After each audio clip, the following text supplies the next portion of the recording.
All right. So yeah, my name is Luke Westfall, and we're cleared for takeoff. This is going to be about flight simulators. I really like flight simulators. Shout out to my homies in the plane spotting channel and Slack.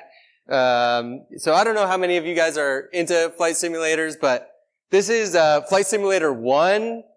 Came out in 1982, which is before I was born. And then we got Flight Simulator 95. Well, there was a couple in between, but we got Flight Simulator 95.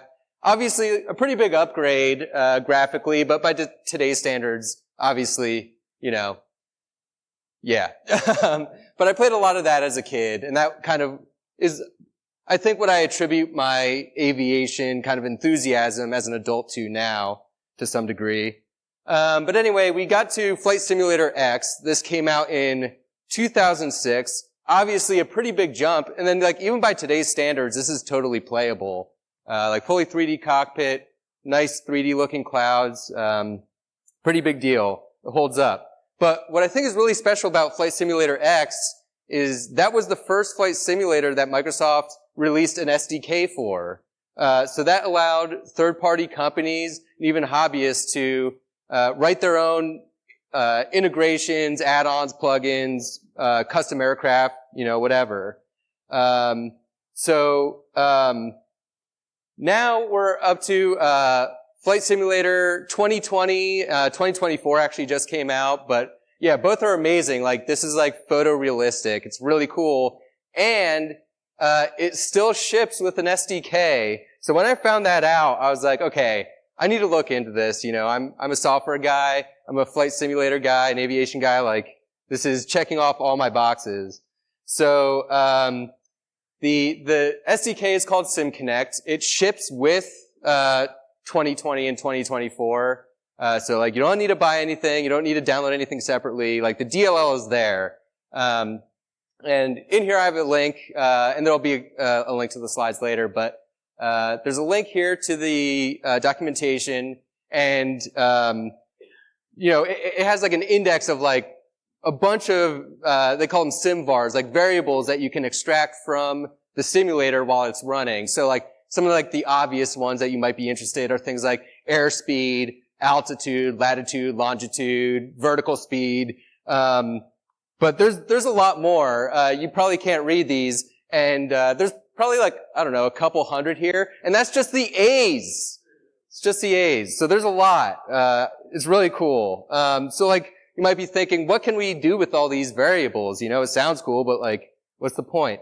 So my idea was to come up with some kind of web application where you can view in a rich format what's going on in your simulator, from your phone, from your PC, from your tablet.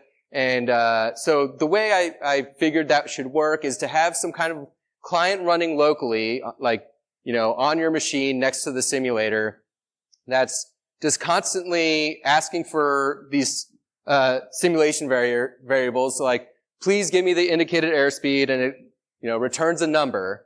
And just do that for all the variables you're interested in, and then we can pump that into a web server somewhere, and it stores that in a database. And then from there, you can build a web application on top of that, and you can view it from, whatever device you want in like I said, a rich format. So this sounded really intriguing to me. And so I started building that, and oh good, it's working. This is what I needed all the megabytes for, by the way. And so on the left there, you can see, kind of a sped up version of this web application that I've been working on. And in real time, you can see the flight on the left, I'm banking left here, and you can see maybe my little plane has turned left, and it's gonna do kind of a loop around and land again. So yeah, I've been having a lot of fun with this. I'm still working on it, but I think it's really cool how Microsoft has allowed, hobbyists like me to come up with something like this, and I've been thinking about, what else can I do with it? Maybe there's some kind of career mode type thing I can add on, or some kind of multiplayer type situation. I don't know. I'm still trying to figure out all these things. But if you're into flight simulators or into aviation in general, and this looks interesting to you, I'm hoping to get this into public beta by the end of the year. So yeah, hit me up on Slack if you're interested, and I'd love to share it with you. Thanks.